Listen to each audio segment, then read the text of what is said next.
Commodore Catalina Robles Isang, huwarang opisyal sa dagat pero isang maruming babae sa kama. Ikaw ang nagturo sa akin ng karanghalan, pero ikaw pala ang sumira sa dagat ng pamilyang ito. Ang boses ni Ernesto ay umalingaw-ngaw sa buong ballroom ng Manila Hotel, bumasag sa kalsada ng palakpakan at tawanan. Ang mga kristal na chandelier sa itaas ay tila nanginginig sa talim ng kanyang mga salita. Si Catalina, na nakatayo ng tuwid sa kanyang puting uniforme, ay naramdaman ang biglang paghinto ng kanyang mundo. Ang medalya sa kanyang dibdib, ang simbolo ng 30 taon ng serbisyo ng mga gabing puyat sa gitna ng dagat at pangungulila sa pamilya, ay tila naging libu-libong toneladang bakal na humihila sa kanya pababa. Ernesto, ano ang ibig mong sabihin? Tanong ni Catalina. Sinubukan niyang panatilihing kalmado ang kanyang boses, ang boses na ginagamit niya kapag naguutos sa gitna ng bagyo. Pero sa pagkakataong ito, ang bagyo ay wala sa dagat.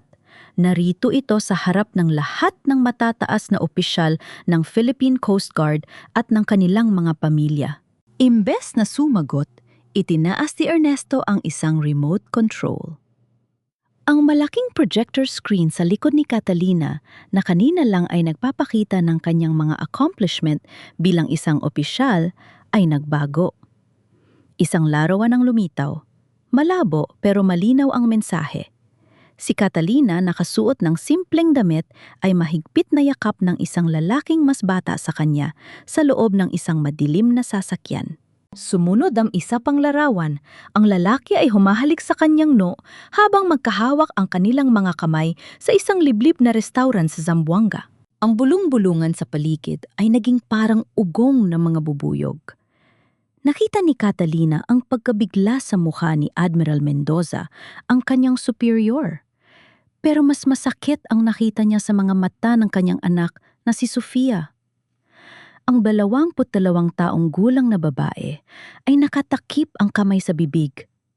Ang mga mata ay puno ng luha at pagkamuhi. Iyan ba ang ginagawa mo tuwing sinasabi mong nasa misyon ka, Catalina? Sigaw ni Ernesto, sapat na malakas para marinig ng lahat. Habang ako ang nag-aalaga kay Sofia, habang tinitiis ko ang lungkot ng kawalan mo, nagpapakasarap ka pala sa piling ng isang batang opisyal, isang commodore na nanloloko ng asawa. Napakakapal ng mukha mo. Hindi totoo yan, Ernesto. Ang lalaking yan, hindi natapos ni Catalina ang kanyang sasabihin. Bukas ang malaking pinto ng ballroom. Isang babaeng mas bata marahil ay nasa 13 taon ang agwat kay Catalina ang pumasok habang karga ang isang batang lalaki na 6 na taong gulang. Ang babae ay nakasuot ng isang mamahaling bestida puno ng tiwala sa sarili habang naglalakad patungo sa gitna ng entablado. Sobra na ang pagtitiis ni Ernesto sa iyo, Catalina, sabi ng babae si Marisa. Habang wala ka, kami ang naging pamilya niya. At ang batang ito siya ang tunay na anak ni Ernesto.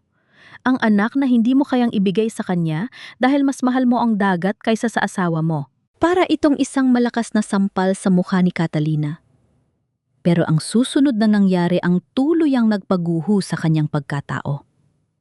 Lumapit si Sofia sa kanya. Ang anak na pinaglaanan niya ng lahat ng kanyang sahod. Ang anak na palihim niyang iniiyakan tuwing Pasko dahil nasa gitna siya ng karagatan para lang matiyak ang kinabukasan nito. Isang malakas na sampal ang dumapo sa pisingi ni Catalina. Tumagilid ang kanyang ulo at ang kanyang sombrero ay nahulog sa sahig. Namayani ang nakakangilong katahimikan. Sana hindi na lang ikaw ang naging nanay ko, hagulgon ni Sofia.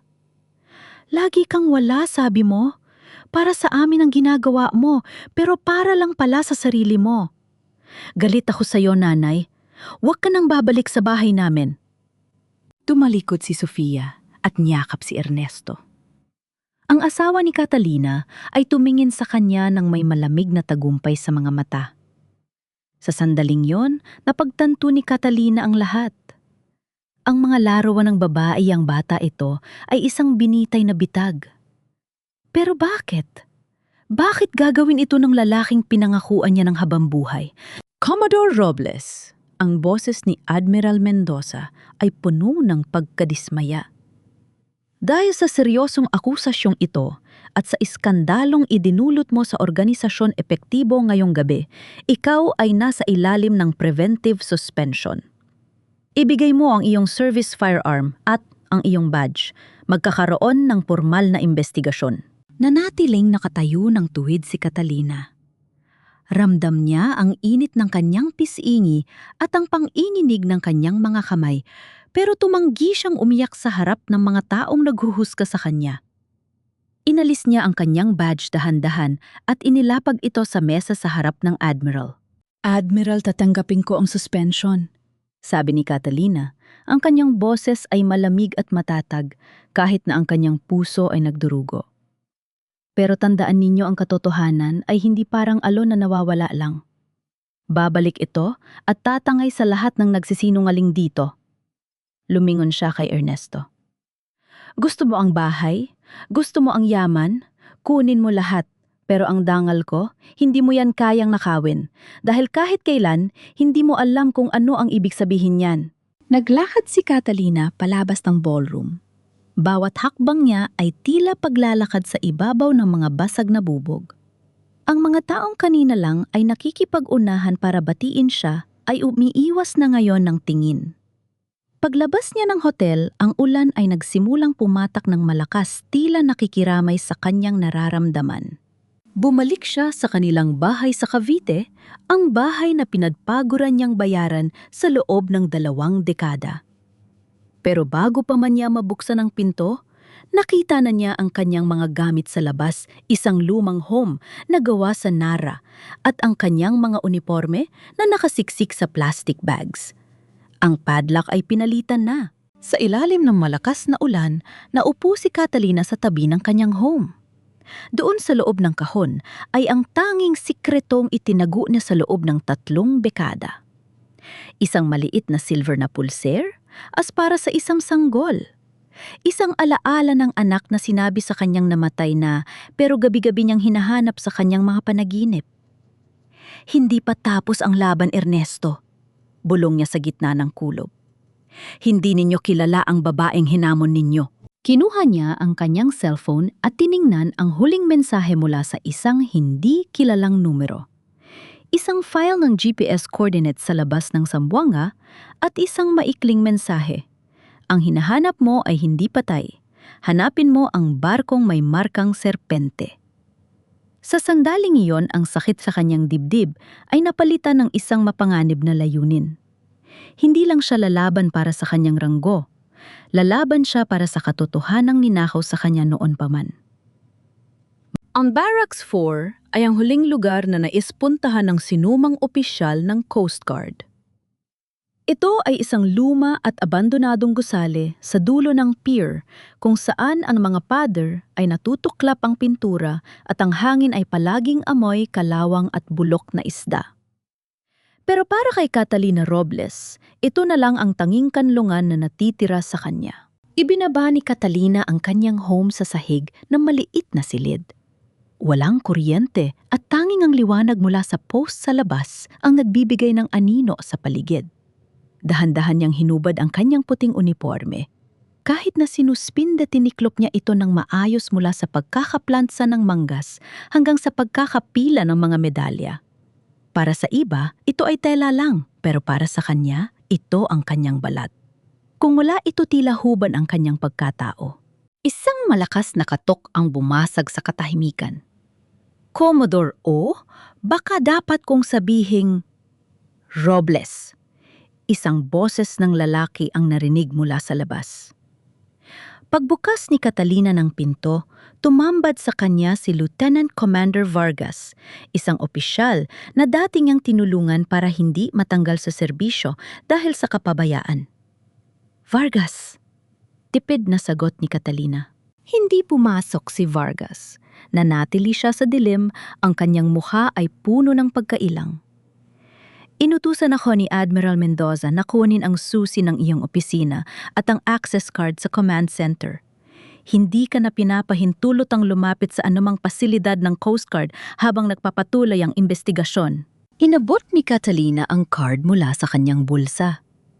Bago niya ito ibigay, nakita niya ang pag-iwas ng tingin ni Vargas. Ang mga taong dati ay umuyukod sa kanya, mayon ay tila natatakot na mahawa sa kanyang kamalasan. Naniniwala ka rin ba sa kanila, Vargas? Tanong ni Catalina habang iniabot ang card. Ang mga larawan ay hindi nagsisinungaling, ma'am. Bulong ni Vargas bago mabilis na tumalikod at naglakad palayo sa madilim na pasilyo. Isinara ni Catalina ang pinto at sumandal dito. Ang bawat salita ay parang bagoong na idinidiin sa kanyang sugat. Pero ang mas masakit ay ang mensaheng dumating sa kanyang cellphone ilang sandali lang ang nakalipas. Isang video mula kay Marisa ang kabit ni Ernesto. Sa video, makikita si Sofia na tumatawa habang kumakain sa hapagkainan ng kanilang bahay sa Cavite. Ang paboritong niluto ni Catalina na adobong pusit ay nakahain, pero si Marisa ang naghain nito. Mas masaya pala kapag kumpleto ang pamilya, di ba Sofia? Maririnig ang boses ni Ernesto sa background. Sumagot si Sofia. Opo, Papa. Ngayon ko lang naramdaman na may totoong nanay ako sa bahay. Nabitawan ni Catalina ang kanyang cellphone. Ang kanyang puso ay tila pinipigan ng malalakas na kamay. Ang bawat sakripisyo niya sa dagat, ang mga bagyong hinarap niya para lang mapaaral si Sofia sa pinakamahalang paaralan ay tila itinapon na parang basura. Dahan-dahan siyang lumapit sa kanyang home at binuksan ito. Sa ilalim ng kanyang mga lumang dokumento, kinuha niya ang isang maliit na pouch na gawa sa pelus. Sa loob nito ay ang silver na pulseras ng sanggol. Ang pulseras na yon ay may nakaukit na maliit na pangalan, Lorenzo. 36 na taon na ang nakalipas. Naalala niya ang lamig ng delivery room sa isang maliit na klinika sa Zamboanga. Naalala niya ang boses ng kanyang ama na noon ay isang mahigpit na negosyante na nagsabing, "Patay na ang bata, Catalina. Isang sumpa ang anak na yan mula sa isang lalaking walang kwenta. Kalimutan mo na siya." Umiyak siya noon hanggang sa matuyo ang kanyang mga luha. Naniwala siya dahil wala siyang dahilan para pagdudahan ang sariling magulang. Pero ngayon, matapos ang 3 dekada ang lalakin, nasa larawan ang lalaking ginamit ni Ernesto para sirain siya, ay may eksaktong mukha ng lalaking minahal niya nung siya ay 18 taong gulang pa lamang. Hindi ka patay, bulong ni Catalina habang hinahaplos ang pulseras. Buhay ka, Lorenzo, at kinagamit ka nila laban sa akin. Isang itim na sasakyan ang huminto sa labas ng barracks. Isang matandang lalaki ang bumaba may hawak na bastun at nakasuot ng barong na tila sumisigaw ng kapangyarihan. Si Don Manuel Robles, ang biyenan ni Catalina. Binuksan ni Catalina ang bintana at tiningnan ng matanda sa ibaba. Alam niyang hindi napunta rito si Don Manuel para makiramay. Catalina! Sigaw ng matanda mula sa ibaba, ang kanyang boses ay puno ng peking awa. Huwag mo nang pahirapan ang sarili mo. Pirmahan mo na ang mga dokumento ng annulment at ang paglilipat ng titulo ng bahay kay Sofia. Sa ganitong paraan, hindi na namin itutuloy ang kasong adultery laban sa'yo. Hahayaan ka naming mabulok dito ng tahimik. Huminga ng malalim si Catalina. Tumingin siya sa dagat sa malalakas na alon na humahampas sa pier. Ang dagat na ito ang nagturo sa kanya na huwag sumuko kahit gaano kalakas ang bagyo. Don Manuel, sagot ni Catalina sapat na malakas para marinig ng matanda. Sabihin mo sa anak mo hindi kailangan ng pirma ko para sa bahay dahil mababawi ko yan kapag napatunayan kong peke ang lahat. At sabihin mo rin sa sarili mo, alam ko na kung bakit takot na takot kayong manatili ako sa serbisyo. Hindi ito tungkol sa kanma, kundi tungkol sa kung ano ang itinatago ninyo sa mga barko ninyo. Nakita ni Catalina ang paninigas ng katawan ni Don Manuel. Ang matanda ay hindi sumagot, bagkus ay mabilis na sumakay sa kanyang sasakyan at umalis. Sa sandaling yon, alam ni Catalina na ang kanyang kalaban ay hindi lang isang selosong asawa o isang mapanirang kabit. Ang kalaban niya ay ang buong sistema ng pamilya Robles. Pero sa gitna ng kadiliman ng Barracks 4, nakahanap siya ng liwanag.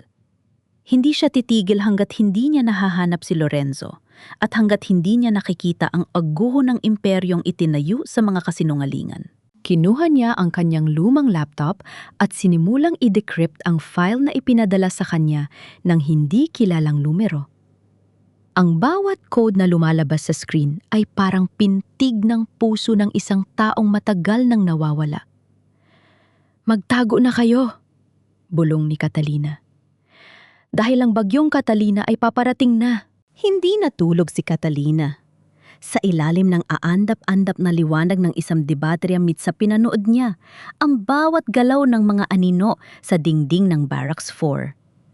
Ang bawat kaluskos ng daga at bawat buntong hininga ng dagat ay tila mga bulong ng panunudyo. Pero sa gitna ng lamig ang kanyang isip ay parang isang radar matalim, nagmamasid at naghahanap ng butas sa depensa ng kaaway. 5:00 pa lang ng madaling araw nang marinig niya ang mahinang huni ng isang motor sa labas. Paglingon niya, nakita niya si Petty Officer Gardo, ang kanyang dating driver at isa sa iilang tauhan na hindi tungalikod sa kanya. May dala itong isang supot ng mainit na pandesal at isang makapal na brown envelope. "Ma'am, pasensya na po at dito ko pa kayo kailangang puntahan," bulong ni Gardo habang iniaabot ang envelope. "Masyadong mahigpit ang bantay sa HQ. Lahat ng konektado sa inyo minamatyagan ni Admiral Mendoza at ng mga tauhan ni Don Manuel." "Salamat, Gardo. Malaking tulong ito," sagot ni Catalina. "Ano ang balita sa loob?" "Gulo po, ma'am. Kumakalat ang balita na itutuloy na ang formal na dismissal ninyo bago matapos ang buwan. At si Ernesto, lantaran na siyang labas-masok sa opisina ni Don Manuel sa port area." Nang makaalis si Gardo, binuksan ni Catalina ang envelope. Naglalaman ito ng mga photocopy ng bank statements at investment records ni Ernesto sa nakalipas na 2 taon. Habang binabasa ang mga numero, unting nabuo ang larawan sa isip ni Catalina. Si Ernesto ay hindi lang basta nangaliwa. Nalubog siya sa utang. Mahigit 30 milyong piso ang nawala sa kanya dahil sa mga palpak na investment sa mga dummy company na pagmamay-ari rin ni Don Manuel. Ang sariling ama ni Ernesto ang nagbaon sa kanya sa hukay para magkaroon ng dahilan na hawakan siya sa leeg. "Ginamit mo ang sarili mong anak, Don Manuel?" Nanginginig na bulong ni Catalina. "Binili mo ang katapatan ni Ernesto gamit ang kanyang mga pagkakamali?" Pero may mas malaking palaisipan. Kinuha ni Catalina ang kanyang cellphone at muling tiningnan ang video na ipinadala ni Marissa. Itinigil niya ang video sa bahagi kung saan makikita ang sanggol na karga ng babae. May napansin siyang isang dokumento sa ibabaw ng mesa. Sa background, isang health certificate mula sa isang klinika sa Cavite. Dahil sa kanyang karanasan sa intelligence work, madali niyang nakuha ang impormasyon sa pamamagitan ng isang dating contact sa Provincial Health Office. Ang resulta ay nagpadala ng kilabot sa kanyang gulugod. Ang bata na pinangalan ng Ernesto Jr. ay may type O na dugo. Si Ernesto ay type AB at si Marissa ay type A. Sa batas ng siyensya, imposible na maging anak ni Ernesto ang batang yon. "Isang malaking palabas," ani Catalina. Ang kanyang mga mata ay naniningkit sa galit.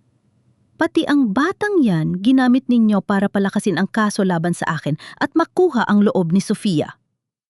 Bago pa man siya makapag-isip ng susunod na hakbang, nakatanggap siya ng isang tawag. Mula ito kay Lorenzo, ang batang opisyal na nasa mga larawan. "Commodore, kailangan nating mag-usap." Boses ni Lorenzo mula sa kabilang linya. Mukhang pagod at balisa ang boses nito. "Nasa ilalim din ako ng investigasyon.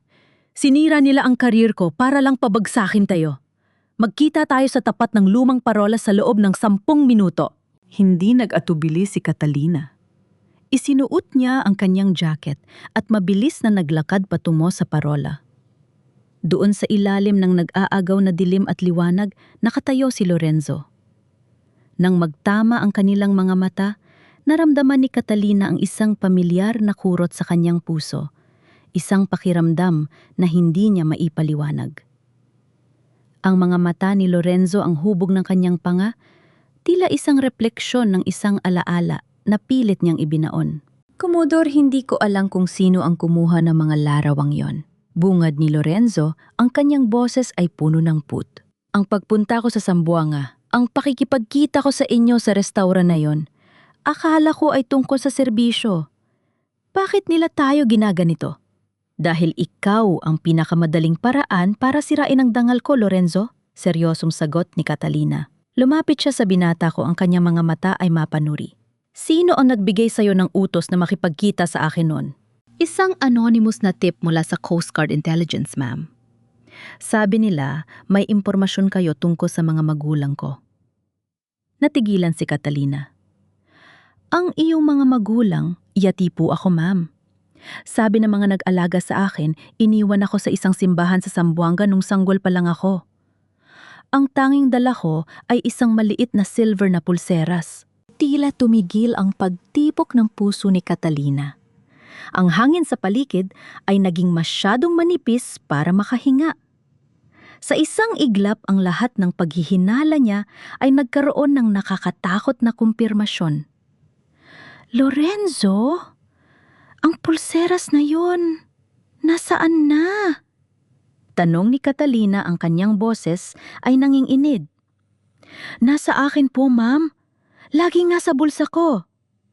Inilabas ni Lorenzo ang isang maliit na bagay mula sa kanyang bulsa. Isang silver na pulseras na may nakaukit na pangalan. Nanlabo ang paningin ni Catalina dahil sa mga luha. Hindi na niya kailangang tingnan ng malapitan. Alam niya ang bawat gasgas sa pilak na yon. Yun ang pulseras na kinuha sa kanya ng kanyang ama 36 na taon na ang nakalipas. Sa gitna ng kanilang pag-uusap, isang itim na van ang biglang huminto sa dikalayuan. Bumaba ang 4 na lalaking nakasuot ng bonnet at may hawak na baril. Lorenzo, dapa! Sigaw ni Catalina. Bago pa man makakilos ang mga lalaki, mabilis na hinila ni Catalina si Lorenzo sa likod ng isang malaking tipak ng bato. Ang tunog ng putok ng baril ay bumasag sa katahimikan ng parola. Hindi lang ito basta serye ng mga kasinungalingan ngayon, ang mga Robles ay handa na ring pumatay para manatiling lihim ang katotohanan. Bakit nila tayo pinapatay? Tanong ni Lorenzo habang kinakasa ang kanyang sariling baril. Dahil ikaw ang buhay na katibayan ng kanilang pinakamalaking kasalanan. Sagot ni Catalina, ang kanyang mga mata ay nag-aapoy na sa determinasyon. At hindi ko hahayang makuha kanila sa akin sa ikalawang pagkakataon. Sa sandaling yon, ang takot ni Catalina ay naglaho. Pinalitan ito ng isang naglalagablab na galit ng isang inang, muling nahanap ang kanyang nawawalang anak. Ang laban ay hindi na lang tungkol sa kanyang ranggo. Ito ay tungkol sa pagbawi sa lahat ng ninakaw sa kanya, ang kanyang danggal, ang kanyang tahanan at ang kanyang dugo. Dapa, huwag kang gagalaw! Sigaw ni Catalina habang hinahatak ang kwelyo ni Lorenzo pababa sa likod ng makapal na pader ng parola. Ang mga bala ay humahalik sa semento, nagpapalsik na mga tipak ng bato na parang mga bubog. Hindi na ito simpleng paninira sa dangal. Ito ay pagpatahimik. Kinuha ni Catalina ang kanyang service firearm mula sa ilalim ng jacket, isang bagay na hindi na isinuko sa HQ dahil alam niyang darating ang oras na ito. Sa bawat putok na ibinabalik niya, nararamdaman niya ang malamig na kalkulasyon ng isang komodor. Lorenzo sa kaliwa, dun sa butas ng bakod takbo, utos ni Catalina. Sa gitna ng palitan ng putok mabilis na nakatantya si Catalina. Hindi sila pwedeng manatili doon. Gamit ang isang smoke grenade na palagi niyang dala sa kanyang emergency kit, binalot niya ng usok ang paligid. Sa gitna ng kalituhan ng mga attackers, mabilis silang nakalusot patungo sa lumang jeep na nakaparada sa masukal na bahagi ng baungan. Nang makalayo sila at masigurong walang sumusunod, huminto sila sa isang liblib na sari-sari store sa gilid ng kalsada patungong Cavite. Humihingal si Lorenzo, ang kanyang mga mata ay puno ng kalituhan at takot. Sino sila? Bakit nila tayo gustong patayin? Tanong ni Lorenzo, ang kanyang mga kamay ay nanginginig pa rin habang hawak ang silver na pulseras. Tiningnan siya ni Catalina ng matagal. Ang bawat linya sa mukha ng binata ay tila isang mapang nagdadala sa kanya pabalik sa nakaraan. Hindi nila tayo gustong patayin dahil sa mga larawang yon, Lorenzo.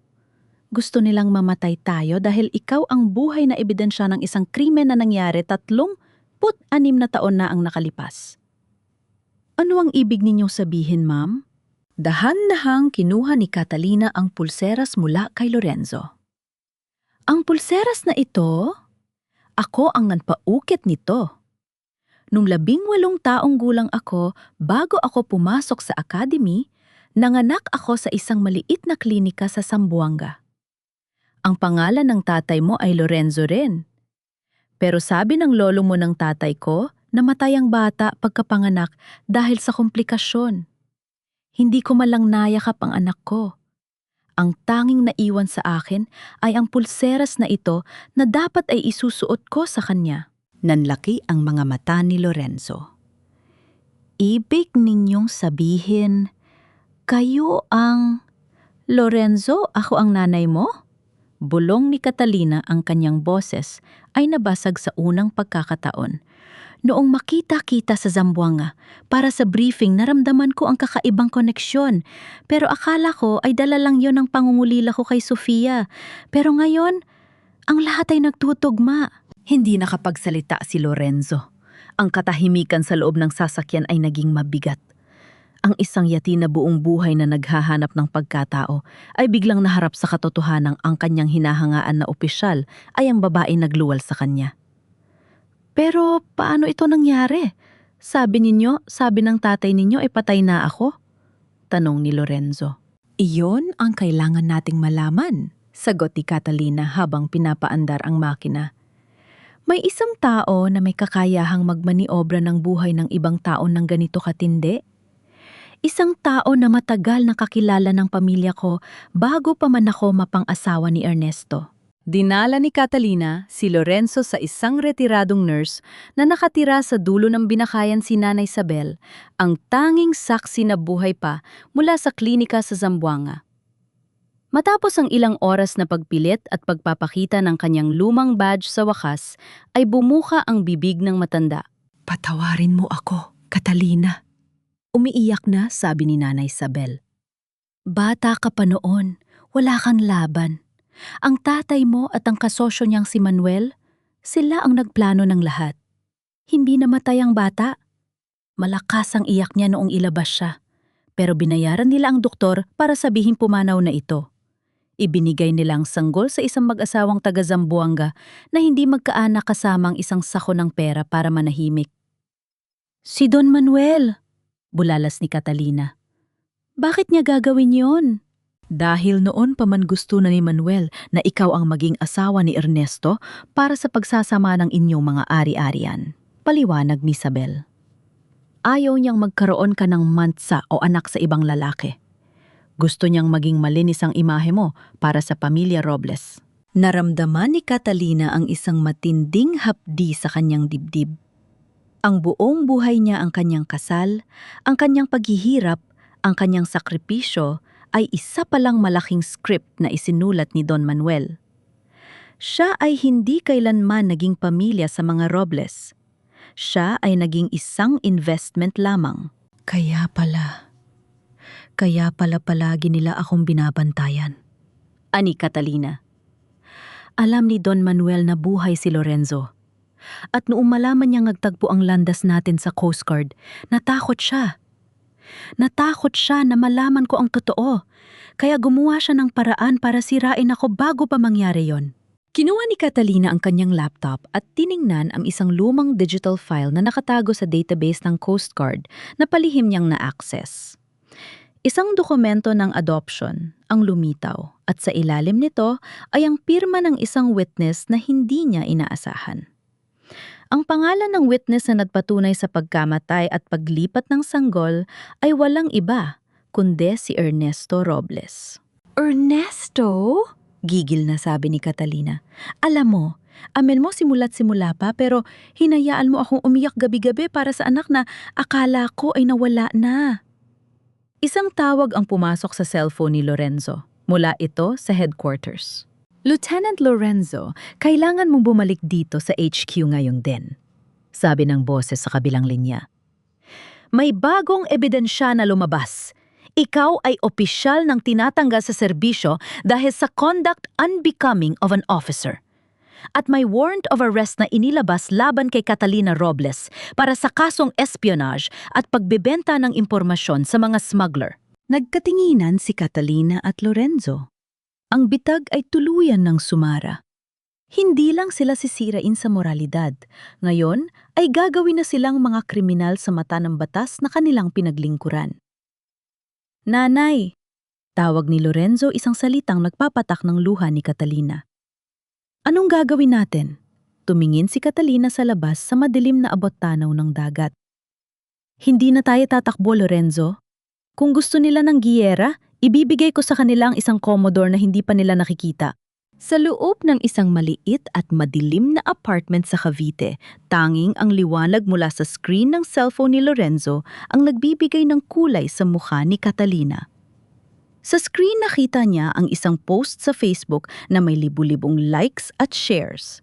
Isang marangyang imbitasyon para sa ika-23 kaarawan ni Sofia. Ang pagpapakilala sa bagong simula ng pamilya Robles ang nakasulat sa caption. May larawan doon si Ernesto, si Sofia, si Marissa at ang batang si Junior.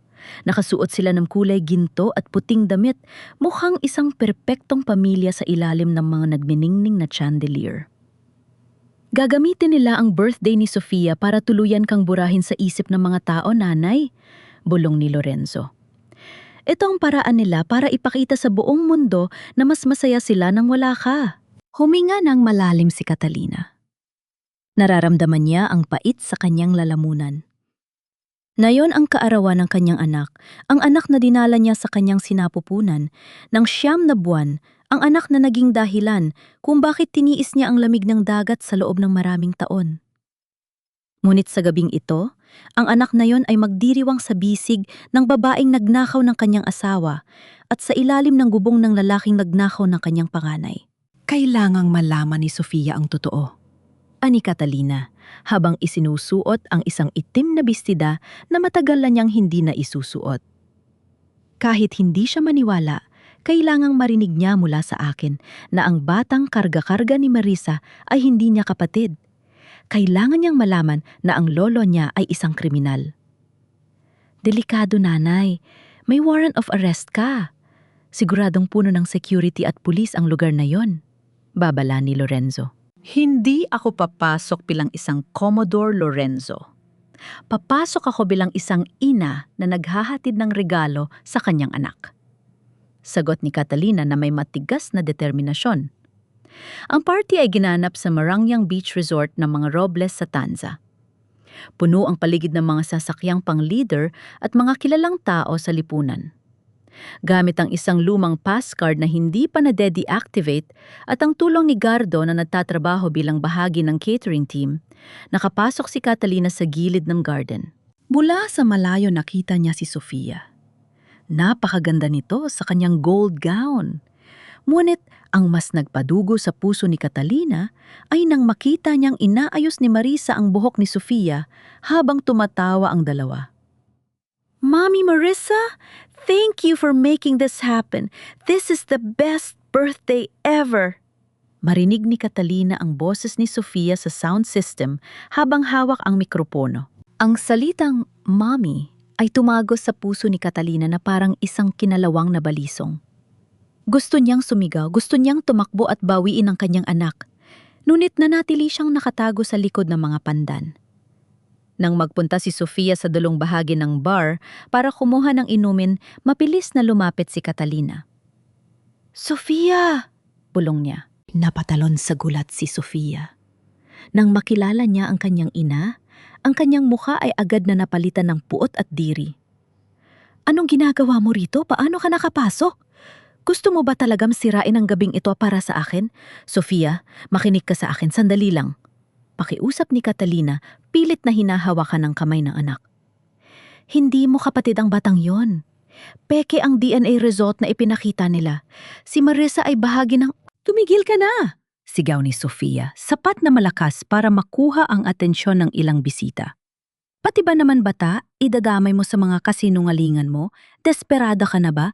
Dahil mula ka ng career. Dahil alam na ng lahat na isa kang mapanirang asawa. Sofia, anak mahal kita. Ginagawa ko ito para protektahan ka mula kay Don Manuel. Isang malakas na palakpak ang narinig mula sa likuran nila. Lumitaw si Don Manuel, hawak ang kanyang baston, kasunod si Ernesto at 2 armadong bodyguard. Mga kaibigan, tingnan ninyo kung sino ang narito. Sigaw ni Don Manuel, ang kanyang boses ay umaalingaw-ngaw sa buong garden gamit ang mikropono na kinuha niya sa malapit na table. Ang ating dakilang Commodore Robles, o baka dapat nating sabihing ang puganting si Catalina? Tumigil ang musika. Lahat ng mata mga dating kasamahan sa serbisyo, mga kaibigan at mga kamag-anak ay nakatitig ngayon kay Catalina. Ang bulong-bulungan ay parang isang malakas na agos ng tubig na lumulunod sa kanya. Catalina, hindi ka lang pala taksil sa asawa, isa ka ring stalker. Pahungutya ni Ernesto habang inaakbayan si Marisa. Hindi mo ba matanggap na pinalitan ka na ng isang babaeng marunong magbahal ng pamilya?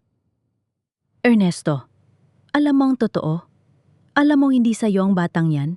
Sigaw ni Catalina, pilit na pinapanatili ang kanyang dignidad sa gitna ng sirkus na ito. Lumapit si Don Manuel kay Catalina, ang kanyang mukha ay ilang pulgada na lang ang layo. Sa mahinang boses na siya lang ang makakarinig, bumulong ang matanda. Mamatay ka ng bilat, Catalina! Wala nang maniniwala sa'yo. Ikaw ang baliw na babae sa kwentong ito. Pagkatapos lumingon si Don Manuel sa mga bisita. Pasensya na kayo. Mukhang hindi na kayanan ng dating Commodore ang pagkatalo sa korte at sa buhay. Guard, ilabas ang babaeng yan. At tawagan ng pulis, may warrant of arrest ang taong yan. Kinaladkad si Catalina ng mga bodyguard sa harap ng lahat. Habang hinihila siya palayo, nakita niya si Sofia na nakatumo umiiyak. Ngunit hindi dahil sa awa, kundi dahil sa matinding hiya. Nanay, sigaw ni Sofia na nagpahinto sa lahat. Huwag mo na kaming kikitain kailanman isinusumpa kita. Wala akong ina na tulad mo. Ang salitang isinusumpa kita ay ang huling pako sa krus ni Catalina. Itinapon siya sa labas ng gate ng resort, diretso sa madilim na kalsada. Nadapa siya sa buhang-inan, ang kanyang itim na bistida ay puno ng dumi. Sa dilim, lumitaw si Lorenzo at mabilis siyang tinulungan. Nanay, tara na! Parating ng mga pulis! Sumakay si Catalina sa sasakyan, ngunit hindi siya umiyak. Ang kanyang mga mata ay tuyo, ngunit puno ng isang mapanganib na liwanag. Ang hiya na ibinigay sa kanya ng mga Robles sa gabing ito ay naging isang sumpa na ibabalik niya sa kanila ng sandaang ulit. Lorenzo, sabi ni Catalina, ang kanyang boses ay parang bakal. Tapos na ang oras ng pagpapaliwanag. Oras na para gibain ang pundasyon ng bahay na yan. Anong plano natin? Tanong ni Lorenzo. Ang mga Robles ay nabubuhay sa dangal at pera, ani Catalina, habang tinitingnan ang malaking barko ng mga Robles na nakadaong sa di kalayuan. Kukunin natin ang parehong bagay sa kanila at magsisimula tayo sa pag-alam kung ano talaga ang laman ng chocolates na ipinupuslit ni Don Manuel sa bawat kargamento niya. Sa gitna ng kalsada, habang naririnig ang wang-wang na mga pulis sa likuran, hindi na isang biktima si Catalina Robles. Siya ay isa ng mangangaso. Ang ulan ay tumigil na. Ngunit ang lamig na iniwan nito ay tila pumasok hanggang sa kaibuturan ng mga buto ni Catalina. Nakaupo siya sa loob ng isang abandonadong bodega sa Cavite City, ang tanging lugar na naisip ni Lorenzo na hindi agad susuyuri ng mga pulis. Sa harap niya sa ibabaw ng isang lumang wooden crate ay isang puting envelope. Ito ang resulta ng DNA test na palihim nilang ginawa 2 araw na ang nakalipas sa tulong ng isang retiradong doktor sa Cavite na may utang na loob kay Catalina. Nanay, ayaw mo bang buksan?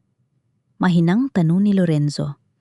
Ang boses nito ay puno ng pag-aalangan, tila takot na ang katotohanan ay muling mabago ng isang pirasong papel. Nanginginig ang mga kamay ni Catalina habang hinahawakan ng envelope. Sa buong buhay ko, Lorenzo, naniniwala ako sa mga ulat, sa mga datos, sa mga ebidensya. Pero ngayon, natatakot ako na baka niloloko lang ako ng puso ko dahil sa sobrang pangungulila. Buksan na natin, sabi ni Lorenzo habang ipinapatong ang kanyang kamay sa ibabaw ng kamay ni Catalina. Dahan-dahang pinunit ni Catalina ang papel. Ang kanyang mga mata ay mabilis na naghanap sa ibabang bahagi ng dokumento sa hanay ng mga numero at terminolohi, yang medical. Hanggang sa tumigil ang kanyang paningin sa isang pangungusap, "The probability of maternity is 99.99%. Bumagsak ang papel sa sahig. Ang hininga ni Catalina ay tila naglaho. Tiningnan niya si Lorenzo, ang mga mata nito, ang pamilyar na tila nanggaling sa sarili niyang mga alaala. Hindi na siya nakapaghintay. Hinila niya ang binata at niyakap ng buong higpit. "Anak ko, ang anak ko," hagulgon ni Catalina. Ito ang iyak na itinago niya sa loob ng 36 na taon. Ang bawat gabi ng pananalangin, sa gitna ng dagat, ang bawat ingit na naramdaman niya sa ibang mga ina, ang bawat hapdi ng akalang namatay, na sanggol lahat ay bumuhos sa yakap na yon. Nanay bulong ni Lorenzo habang humahagulgol din sa balikat ng kanyang ina. "Buong buhay ko, akala ko itinapon ako dahil hindi ako mahal. Akala ko wala akong pinagmulan. Salamat.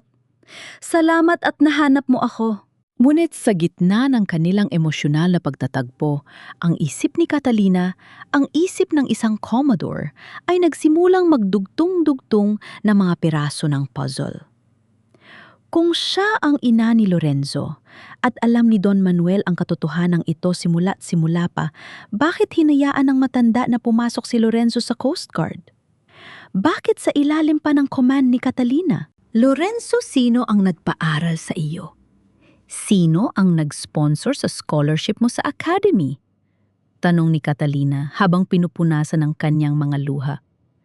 Natigilan si Lorenzo. "Isang foundation, Nay, ang Robles Heritage Foundation. Sabi nila napili ako dahil sa taas ng grades ko sa Zamboanga. Sila ang nagbayad ng lahat mula tuition hanggang sa tirahan ko sa Manila." Napasinghap si Catalina. Ang galit na naramdaman niya kanina sa party ay naging isang matinding put na parang kumukulong asupre. "Hindi ito aksidente, Lorenzo. Hindi ka lang nahanap ni Don Manuel. Plinano niya ito."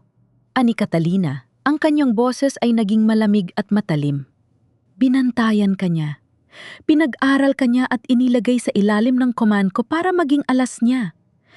Amel niyang darating ang araw na kailangan niya akong pabagsakin at gagamitin niya ang sarili nating dugo para gawin yon." "Ibig ninyong sabihin, pati ang karir ko bahagi ng plano niya?" Tanong ni Lorenzo na tila gumuho ang mundo. "Oo. Alam niyang kapag lumabas ang mga larawan nating magkasama, walang maniniwala na mag-ina tayo dahil sa records na patay ka na. Ang tanging iisipin ng mundo ay ang malaswang anggulo na ipinakita nila." Paliwanag ni Catalina. "Ginamit niya ang pagmamahal ko sa'yo bago ko pa man malaman na anak kita." Tumayo si Catalina at lumapit sa bintana ng bodega, nakatingin sa malayo kung saan naroon ang mansyon ng mga Robles. 36 na taon, Lorenzo. 36 na taon! Ako nagluksa para sa isang anak na buhay habang ang taong pinagsilbihan ko ay pinagtatawanan ako sa likod ko. Pinapanood niya akong umiyak habang hawak-hawak niya ang tali ng buhay mo. "Ano ang gagawin natin, Nay?" Tanong ni Lorenzo habang tumatayo sa tabi ng kanyang ina. "Pugante tayo. Wala tayong pera, wala tayong kapangyarihan." "Mali ka, Lorenzo," sabi ni Catalina habang hinahawakan ang silver na pulseras na nakapatong sa mesa. "Mayroon tayong katotohanan. At mayroon akong isang bagay na kinalimutan ni Don Manuel. Ako ang nagturo sa kanya kung paano basahin ang dagat. Alam ko ang bawat ruta ng mga barko niya. Alam ko ang bawat taguan niya sa bawat isla." Kinuha ni Catalina ang kanyang cellphone at tinawagan ng isang numero na matagal na niyang hindi ginagamit. Isang lumang contact sa Intelligence Division na may utang na loob sa kanya. Ito si Commodore Robles, bungad niya. Kailangan ko ang manifest ng barkong MV Esperanza na aalis mamayang hating gabi. At kailangan ko ang lista anang lahat ng private docks na pagmamay-ari ni Don Manuel sa Batangas. Pagkababa ng telepon, humarap siya kay Lorenzo. Ang mga Robles ay parang malaking barko, anak. Mukhang matibay, mukhang hindi lulubog. Pero kapag tinamaan mo ang ilalim, kapag binutas mo ang sikreto nila lahat ng yaman at dangga na yang ay lalamunin ng dagat. Nay, sasamahan kita. Kahit saan, kahit anong mangyari. Pangako ni Lorenzo. Niyakap muli ni Catalina ang kanyang anak, pero sa pagkakataong ito, ang yakap ay hindi na puno ng pait. Ito ay yakap ng 2 sundalong magkasama sa isang misyon.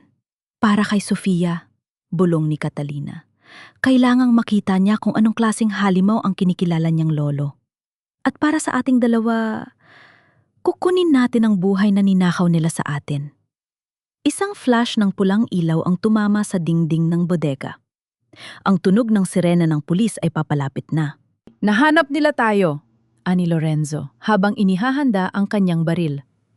Hindi sila ang naghahanap sa atin, Lorenzo, sabi ni Catalina habang isinusuot ang kanyang jacket. Tayo ang maghahanap sa kanila. Takbo, sa likod tayo dadaan. Tumalan sila sa bintana patungo sa madilim na eskinita habang ang ulan ay muling nagsimulang pumatak, isang bagong bagyo na handang bumura sa lahat ng dumi ng nakaraan. Ang amoy ng krudo at alat ng dagat sa Calatagan, Batangas ay tila nagbigay ng panibagong lakas kay Catalina. Nakatago sila ni Lorenzo sa isang abandonadong lighthouse na tanaw ang pribadong dock ng mga Robles. Dito, malayo sa ingay ng Maynila, mas malinaw niyang nakikita ang kabuuan ng laro ni Don Manuel. Nay, sigurado ka ba na dito dadaan ang MV Esperanza? Tanong ni Lorenzo habang binabantayan ang paligid gamit ang binoculars. Sa loob ng 10 taon ako ang nag-apruba sa mga ruta ng kumpanyang ito, Lorenzo. Sagot ni Catalina habang nakatitig sa screen ng laptop na nakakabit sa isang smuggled na satellite receiver. Ang Esperanza ay laging may special permit para sa charity missions. Sinasabi nilang nagdadala sila ng mga medical supplies para sa mga malalayong isla sa Sulu, kaya hindi sila basta-basta sinisyasat ng Coast Guard. Pero kung medical supplies lang yan, bakit kailangan ng mga armadong escort na hindi taga Coast Guard? Pansin ni Lorenzo. Pinanood ni Catalina ang mga lalaking nakasuot ng itim na uniforme na nagkakarga ng mga malalaking kahoy na crate sa barko. Dahil ang mga kargamento ni Don Manuel ay hindi gamot. Tingnan mo ang lundo ng barko sa tubig, Lorenzo. Masyadong mabigat para sa mga benda at antibiotic. Samantala sa mansyon sa Cavite, hindi mapakali si Ernesto. Nakaupo siya sa kanyang opisina habang pinapanood si Sofia na abala sa pag-aayos ng mga dokumento para sa Robles Heritage Foundation. Ang kanyang anak ay tila nagbabago na nagiging malamig, seryoso at untunting nagiging katulad ni Don Manuel. Sofia, anak, hindi ba masyadong marami ang mga donasyon na ipinapadala ni lolo mo ngayong buwan? Mahinang tanong ni Ernesto. Papa, we are helping people, Sagot ni Sofia nang hindi tumitingin. Sabi ni Lolo, kailangang malakas ang foundation natin para linisin ang pangalan ng pamilya matapos ang ginawa ni nanay. We need to be the heroes now. Heroes, bulong ni Ernesto sa sarili. Tumingin siya sa isang folder sa kanyang mesa, ang tunay na bank account ng foundation kung saan bilyon-bilyong piso ang pumapasok mula sa mga hindi kilalang source sa abroad. Alam ni Ernesto ang totoo, pero ang takot niya kay Don Manuel ay mas matimbang kaysa sa kanyang konsensya. Bumalik ang eksena sa Calatagan. Ginamit ni Catalina ang kanyang huling alas, ang access sa black box data ng isa pang barko ng mga Robles na aksidenteng nakuha ni Gardo bago ito i-delete ng mga tauhan ni Don Manuel. Lorenzo, tingnan mo ito, ani Catalina. Itinuro ang screen. Ang mga koordinat na ito, hindi sila humihinto sa mga bayan. Humihinto sila sa gitna ng dagat, malapit sa international border. May nakikipagkita sa kanila roon. Smuggling ng armas, Bulalas ni Lorenzo. Nay, ito ang dahilan kung bakit kailangan kanilang talin. Ikaw lang ang opisyal na may sapat na dunong para mapansin ang pattern ng mga ruta nila. At ikaw, Lorenzo, dugtong ni Catalina, ikaw ang gagamitin nilang panangga. Kapag nabisto ang operasyon, ituturo nila na ang bata ni Commodore Robles ang may papadulas ng kargamento. 2 ibon sa isang bato. Isang biglang paggalaw sa dock ang kumuha ng atensyon nila. Isang pamilyar na sasakyan ang huminto. Bumaba si Don Manuel kasama si Marissa. May bitbit si Marissa na isang attaché case. Kailangang makakuha tayo ng litrato ng laman ng mga crate na yon, sabi ni Catalina. Yon lang ang tanging paraan para mabura ang warrant laban sa atin at maipakita sa Coast Guard na tayo ang biktima rito. Ako na ang bababa, Nay. Mas mabilis ako, presinta ni Lorenzo. Hindi, Lorenzo. Delikado. Ang mga lalaking yan ay mga hired mercenaries. Pagpigil ni Catalina. Pero bago pa siya makatutol, mabilis nang bumaba si Lorenzo sa gilid nang bangin dala ang kanyang kamera at baril. Pinanood ni Catalina ang kanyang anak mula sa malayo. Ang bawat tibok ng kanyang puso ay tila isang babala. Nakita niyang nakalapit si Lorenzo sa gilid ng barko sa gitna ng mga anino ng mga container. Kumuha si Lorenzo ng mga litrato habang binubuksan ng mga tauhan ni Don Manuel ang isa sa mga crate.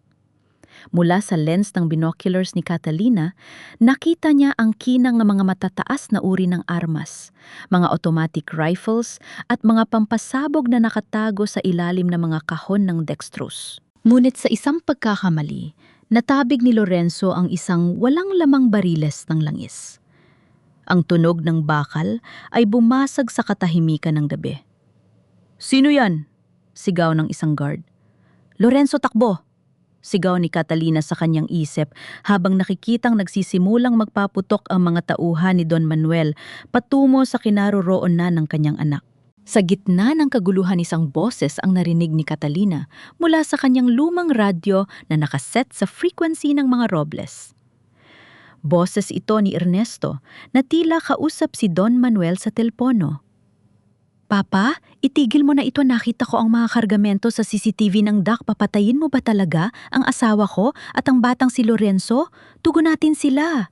Ang sagot ni Don Manuel ay nagpalamig sa dugo ni Catalina. "Wala akong anak o apo na humaharang sa aking negosyo, Ernesto. Kung ayaw mong sumunod, isasama kita sa kanila sa ilalim ng dagat." Narealize ni Catalina ang isang bagay. Si Ernesto ay nagsisimula ng gumiba. Ngunit bago pa man niya maproseso ang lahat, nakita niyang na-corner si Lorenzo sa dulo ng pier habang ang baril ng mga tauhan ni Don Manuel ay nakatutok sa kanya. "Huwag ang anak ko!" sigaw ni Catalina. At sa unang pagkakataon lumabas siya sa dilim, hawak ang kanyang baril handang harapin ang demonyong sumira sa kanyang buhay. Ang tunog ng putok ng baril ay sumalubong sa gabi, ngunit hindi ito galing kay Catalina. Ito ay mula sa isang sniper na nakaposisyon sa tuktok ng mga container van na nag-aabang sa anumang kilos ni Lorenzo. Isang bala ang tumama sa semento. Ilang pulgada lang ang layo sa paa ni Lorenzo. "Huwag kang gagalaw, bata!" sigaw ng isa sa mga tauhan ni Don Manuel. Sa gitna ng tensyon, lumabas si Catalina mula sa anino ng lighthouse, nakataas ang 2 kamay, pero hawak ang kanyang baril sa likuran. Ang kanyang aura ay hindi na sa isang puganting naninilbihan, kundi sa isang Commodore na nag-uutos sa gitna ng digmaan. "Itigil ninyo ang putok!" sigaw ni Carolina. Ang boses ay puno ng otoridad na naging mitsa ng paghinto ng mga tauhan. "Don Manuel, tapos na ang laro." Mula sa dilim, lumabas ang matanda na kabarong pa rin na parang hindi apektado ng gulo. Sa tabi niya nakatali ang mga kamay ni Gardo, ang tauhan ni Catalina na dinakip nila kanina. "Catalina," wika ng matanda, isang mapait na niti ang nakapaskil sa labi. "Napakatanga mo talaga. Akala mo ba ang pag-anib mo sa anak mo ay magliligtas sa iyo? Itatapon ko kayong 2 sa dagat at walang makakaalam ng katotohanan?" "Mali ka!" sagot ni Catalina. Ang mga mata ay nakapako sa mga litratong nakatago sa bulsa ni Lorenzo. Ang mga ebidensyang hawak ng anak ko ay na-upload na sa cloud. Sa sandali hindi ako tumawag sa loob ng 10 minuto, ang buong manifest ng MV Esperanza ay mapupunta sa email ni Admiral Mendoza at sa media. Napatigil si Don Manuel. Ang kanyang mukha na dati ay puno ng tiwala ay nagkaroon ng bahid ng kaba. Bluffing! Wala kang signal dito. Subukan mo, hamon ni Catalina. Sa sandaling yon nakita ni Catalina ang paggalaw sa gilid ng pier. Isang itim na SUV ang humarurot papasok. Ito ang sasakyan ni Ernesto. Bumaba si Ernesto, hinihingal hawak ang kanyang sariling baril. "Papa, tama na!" Sigaw ni Ernesto, ang boses ay puno ng desperasyon. "Hindi mo sila pwedeng patayin si Lorenzo. Anak siya ni Catalina at anak din siya ng dugo ng ating pamilya. Hindi ko kayang panuorin na mamatay ang sarili kong kadugo." Ernesto, bumalik ka sa sasakyan, utos ni Don Manuel. Ngunit hindi nakinig si Ernesto. Sa isang iglap, tumakbo siya patungo kay Lorenzo at itinulak ito palayo sa line of fire. Ang aksyang iyon ang nagpagulo sa mga tauhan ni Don Manuel. Sa gitna ng kaguluhan, mabilis na binitawan ni Catalina ang kanyang baril at sumugod para tulungan ang anak. Bang-bang, 2 putok ang marinig. Si Ernesto ay bumagsak sa sahig, hawak ang kanyang tagiliran na dumanak ng dugo. Ang mga tauhan ni Don Manuel ay nag-alangan na tatakot na tamaan ang kanilang amo na nasa gitna ng putukan. "Ernesto!" Sigaw ni Catalina, ang kanyang puso ay tila naging bato sa sakit. Kahit na ipinagkanulo siya nito, si Ernesto pa rin ang lalaking pinakasalan niya, ang lalaking naging ama ng kanyang anak na si Sofia. Sinamantala ni Lorenzo ang pagkakataon. Sinunggaban niya ang baril ng isa sa mga tauhan at binaril ang spotlight na nagbibigay ng liwanag sa kanila. Ang dock ay bumagsak sa dilim. "Nay, takbo!" Sigaw ni Lorenzo habang kinakarga ang sugatang si Ernesto. Si Catalina sa gitna ng dilim ay hindi sumuko. Kinuha niya ang black box na nakatago sa ilalim ng isa sa mga crate na nakuha ni Lorenzo kanina. Ito ang ebidensya na hindi lang armas, kundi pati ang mga listahan ng mga opisyal ng gobyerno na tumatanggap ng suhol sa mga Robles. Habang nababarilan ang mga tauhan ni Don Manuel sa dilim dahil sa kalituhan kung sino ang kakampi at kalaban, mabilis na nakasakay sina Catalina, Lorenzo at ang sugatang si Ernesto sa isang mabilis na bangka na nakadoong sa gilid. Habang papalayo ang bangka sa dock, nakita ni Catalina si Don Manuel sa gitna ng pier. Sumisigaw ang kanyang imperyo ay unti-unting guguho sa harap ng kanyang mga mata. "Ernesto, bakit mo ginawa yon?" Tanong ni Catalina habang pinipigilan ang pagdurugo ng asawa sa gitna ng alon. Dahil ikaw ang tama, Catalina." Bulong ni Ernesto, ang kanyang muka ay maputla na. Sila ang pumatay sa kaluluwa ko. Pero ikaw ang tanging liwanag na natira sa pamilyang ito. Sofia, protektahan mo si Sofia. Sa gitna ng dagat sa ilalim ng maliwanag na buwan, ang bawat bituin ay tila saksi sa isang pamilyang wasak, ngunit nagsisimula ng bumuo ng bagong katotohanan. Alam ni Catalina na ang susunod na laban ay hindi na sa kalsada, kundi sa loob ng korte ng hustisya. Hawak ang ebidensya, alam ni Catalina ang bagyong Catalina ay hindi lang basta ulan. Ito ay isang tsunami na handang lunurin ang lahat ng kasinungalingang itinayo ng mga Robles. Ang MV Esperanza ay hindi tumitigil. Sa kabila ng kaguluhan sa dock, pinilit ni Don Manuel na palayasin ang barko. Dala ang kanyang pinakamahalagang kargamento at ang kanyang baraha, si Sofia. Sa kanyang pag-aakalang hindi na makaka-recover si Catalina matapos ang engkwentro sa dock, dinala niya ang apo sa gitna ng dagat balak. Itong gawing pansamantalang panangga o insurance kung sakaling madiskubre ng mga autoridad ang kanyang mga gawain. Sa loob na mabilis na bangkang gamit ni na Catalina, si Ernesto ay hindi na kumikibo. Ang bawat paghinga niya ay mababaw at matunog. "Nanay, kritikal na si Papa!" ani Lorenzo, habang sinusubukang siksikan ng tela ang sugat sa tagiliran ng kanyang ama. Hindi siya aabot sa ospital kung hindi natin siya madadala sa malapit na medevac point. Tiningnan ni Catalina ang GPS. Ang MV Esperanza ay mabilis na humaharurot patungo sa karagatan ng Sulu kung saan ang ulan ay nagsisimula ng maging isang ganap na bagyo. Ang malalaking alon ay nagsisimulang umampas sa kanilang maliit na bangka. Hindi tayo hihinto, Lorenzo, matigas na wika ni Catalina. Ang kanyang mga mata ay nakapako sa radar. Nasa barkong yon si Sofia. Alam ni Don Manuel na kapag nawala ang kargamento niya, si Sofia na lang ang natitirang paraan para kontrolin ako. Hindi niya hahayaang makabalik ang batang yon ng buhay. Pero ang barko ay isang dambuhala. Paano natin sila sasalubungin sa gitna ng ganitong bagyo? Tanong ni Lorenzo. Alam ko ang disenyo ng barkong yon. May isang blind spot sa kanilang rudder mechanism na kapag tinamaan titigil ang takbo ng kanilang makina.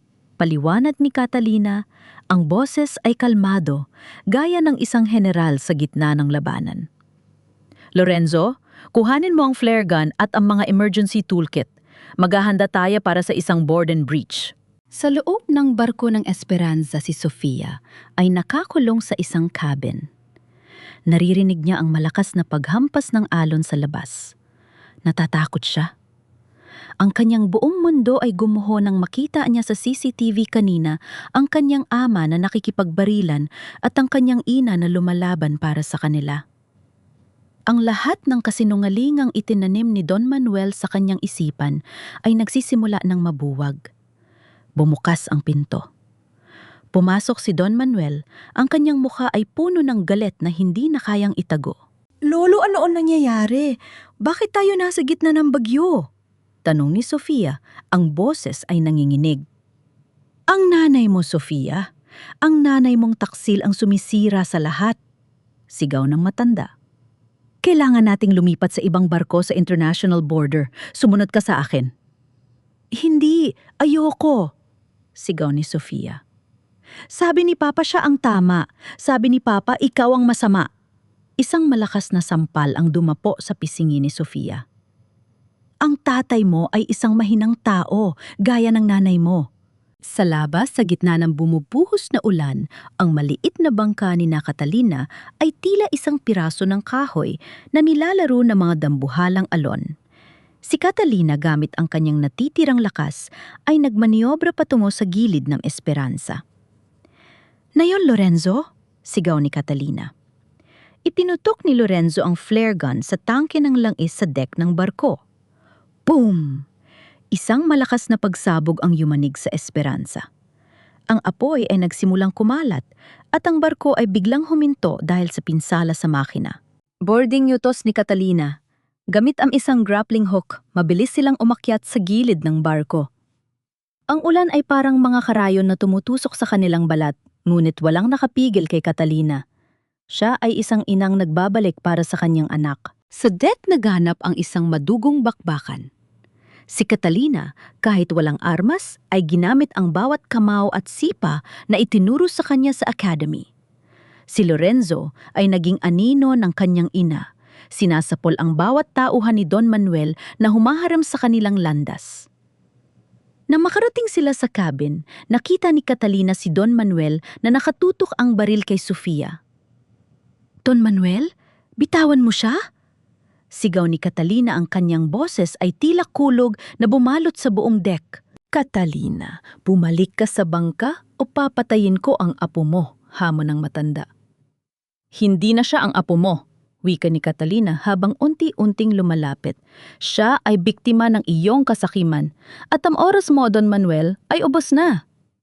Sa isang iglap, si Sofia na nakakita ng pagkakataon ay sinipa ang binti ng matanda.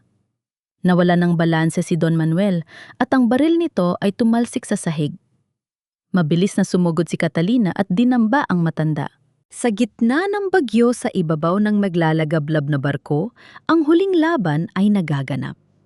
Hindi ito laban ng armas, kundi laban ng husti. Siya laban sa isang dekada ng kasinungalingan. "Nanay?" sigaw ni Sofia habang nakayakap sa kanyang ina. Sofia, anak, ligtas ka na. Bulong ni Catalina habang yakap ng mahigpit ang dalawang anak si Sofia at si Lorenzo. Ngunit ang bagyo ay hindi pa natatapos. Ang barko ay nagsisimula ng tumagilid.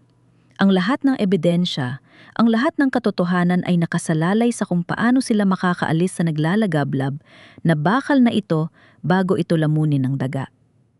Ang barkong MV Esperanza ay parang isang sugatang dambuhala na unti-unting nilalamon ng nagngangalit na dagat. Ang apoy sa deck ay nagsimulang sumama sa agos ng ulan at ang bawat paggalaw ng bakal ay lumilikha ng nakakangilong tunog ng pagguho. Si Don Manuel bagamat gulong-gulo ang buhok at dugo ang mukha ay hindi pa rin sumusuko. Gamit ang huling lakas, kinuha niya ang isang nakatagong remote control sa kanyang bulsa. Ang switch para sa mga pampasabog na nakatanim sa ilalim ng barko. Kung hindi ko kayo makukuha, lahat tayo ay mamamatay rito. Sigaw ng matanda habang tumatawa ng parang baliw. Don Manuel, ibaba mo yan. Sigaw ni Catalina habang nakaharang ang kanyang katawan sa harap ni na Sofia at Lorenzo.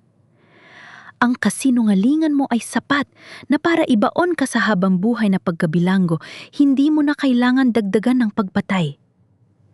Ang hustisya sa mundong ito ay para sa mga mahihina, sagot ng matanda.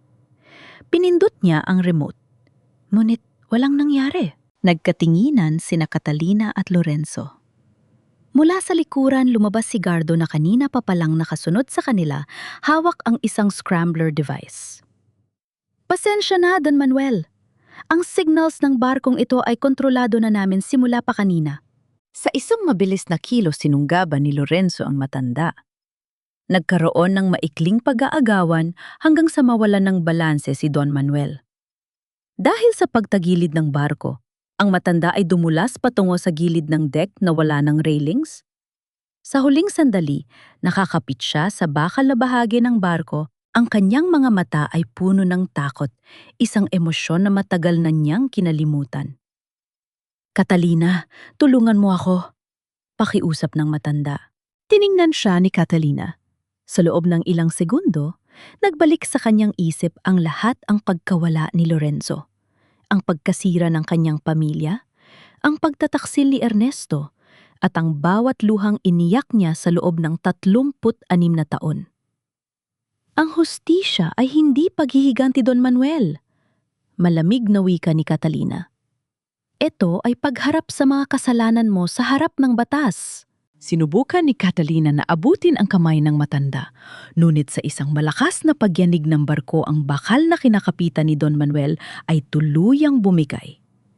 Ang matanda ay nahulog sa madilim at rumaragasang karagatan. Wala nang bakas nilamon ng dagat ang imperyong binuo sa kasinungalingan.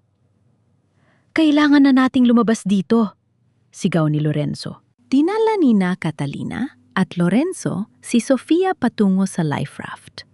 Pero hindi nila iniwan si Ernesto.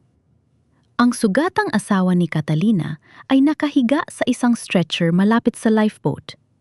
Sa kabila ng lahat, hindi siya kayang iwan ni Catalina.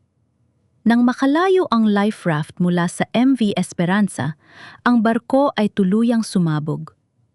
Ang apoy ay tumalon sa langit, isang matingkad na liwanag sa gitna ng bagyo na nagsilbing hudyat ng pagtatapos ng isang madilim na kabanata. Habang hinihintay nila ang mga rescue boat mula sa Coast Guard, si Ernesto, na bahagyang namumulat ang mga mata, ay tumingin kay Catalina. "Patawad!" Bulong ni Ernesto, ang boses ay halos pabulong na.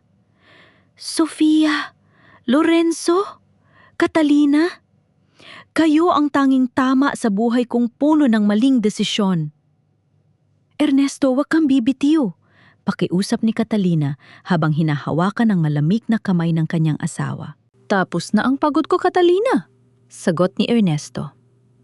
Ang kanyang huling hininga ay isang mapayapang pagpikit. Ang kanyang puso na naging biktima rin ng sariling kahinaan at manipulasyon ng kanyang ama ay tuluyan ng tumigil. Nang sumapit ang bukang liwayway ang bagyo ay humupa. Ang mga rescue boats ng gobyerno ay dumating. Habang kinakarga ang mga biktima si Catalina, ay nakatayo sa deck ng rescue ship. Ang kanyang uniforme ay gusot at puno ng dumi, ngunit ang kanyang tindig ay tuwid na tuwid. Nasa tabi niya si Lorenzo at Sofia.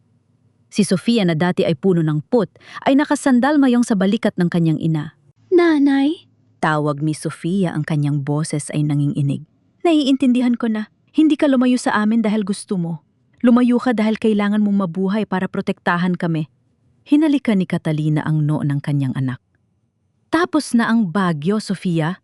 Magsisimula na tayong muli. Sa malayo natatanaw ni Catalina ang horizon. Ang dagat ay kalmado na muli, tila humihingi ng tawad sa lahat ng sakit na idinulot nito. Hawak ang mga dokumento na magpapatunay sa kanyang karangalan, alam ni Catalina na panalunan na niya ang pinakamahalagang laban sa kanyang buhay. Hindi ang laban para sa ranggo, kundi ang laban para sa kanyang pamilya. 3 buwan ang nakalipas mula nang lamunin ng dagat ang MV Esperanza. Ang Manila ay bumalik na sa dati nitong ingay, ngunit sa buhay ni Catalina ang bawat araw ay isang proseso ng paghilom. Nasa loob ng isang maliit na kapilya sa loob ng Coast Guard Headquarters si Catalina. Hindi na siya nakasuot ng puting uniforme na may mga bituin ng isang Commodore. Nakasuot siya ng simpleng itim na bestida.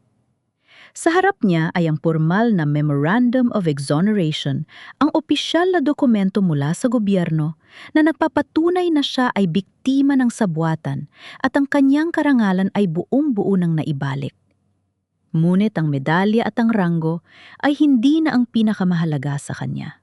Commodore Robles, isang boses ng isang batang opisyal ang bumasag sa kanyang pagmumuni-muni. Pinapatawag po kayo ni Admiral Mendoza sa kanyang opisina. Itutuloy na raw po ang inyong pagbabalik sa serbisyo. Tumingin si Catalina sa krus na nakapako sa harap ng altar. Huminga siya ng malaling isang hangin na punong-puno ng kapayapaan. Sabihin ninyo sa Admiral, magpapadala ko ng aking formal na sulat mamaya. Ngunit, hindi na ako babalik sa serbisyo. Gulat na tumingin ang opisyal, ngunit hindi na nagtanong si Catalina. Lumabas siya ng kapilya at tumambad sa kanya ang mainit na sikat ng araw. Naghihintay sa labas sina Lorenzo at Sofia. Si Lorenzo na ngayon ay nagsisimula na ng kanyang pagsasanay muli bilang isang opisyal ay may niti na hindi na kailangang ikubli. Si Sofia naman ay nagbago na rin, ang kanyang mga mata ay hindi na mapagmataas kundi puno ng pagmamahal para sa kanyang ina. Manay, sigurado ka ba? Tanong ni Sofia habang inaalalayan si Catalina papunta sa kanilang sasakyan. Maraming naghihintay sa pagbabalik mo sa Coast Guard. Binigay ko na ang lahat sa dagat, Sofia, sagot ni Catalina habang hinahaplos ang kamay ng anak. Nakuha ko na ang pinaka-importanting misyon sa buhay ko kayo. Ang ranggo ay pwedeng palitan, pero ang oras na nawala sa atin ay hindi na mababawi. Gusto ko nang mamuhay ng tahimik. Nagmaneho sila patungo sa sementeryo sa Cavite. Doon sa harap ng isang simpleng lapida na nakaukit ang pangalang Ernesto Robles, huminto si Catalina. Ibinaba ni Catalina ang isang bungkos ng puting rosas. Hindi niya pinigilan ang kanyang emosyon. Sana sa kabilang buhay, Ernesto, mas madali ang naging desisyon mo. Bulong niya. Walang galit, walang pot. Tanging pagtanggap lamang sa isang taong naging biktima rin ng isang sistemang binuo ng kasakiman.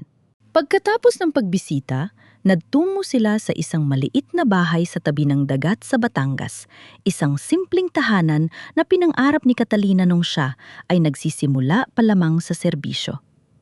Walang malalaking chandelier, walang mga taong naghuhusga, walang mga sikretong kailangang itago. Sa gabi, habang nakaupo sila sa veranda at nakikinig sa hampas ng alon, kinuha ni Catalina ang kanyang lumang home. Inilabas niya ang silver na pulseras ni Lorenzo. Dahan-dahan niyang ibinalik ito sa loob ng pouch at itinago sa isang kahon na hindi na kailangang buksan pa.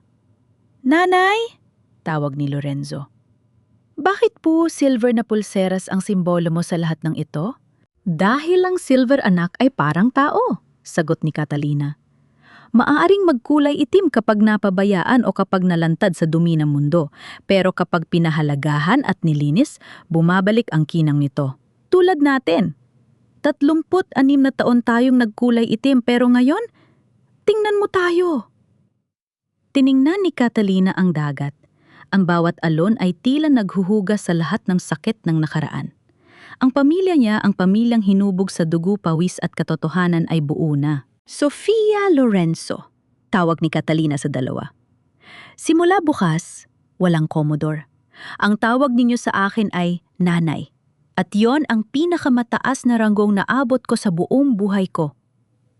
Sa ilalim ng liwanag ng buwan, isang pamilyang wasak ang naging buo muli. Hindi na nila kailangang patunayan ang kanilang sarili sa sinuman. Ang kanilang kalayaan ay hindi nakabase sa titulo, kundi sa katotohanang sila ay magkakasama at sila ay malaya na.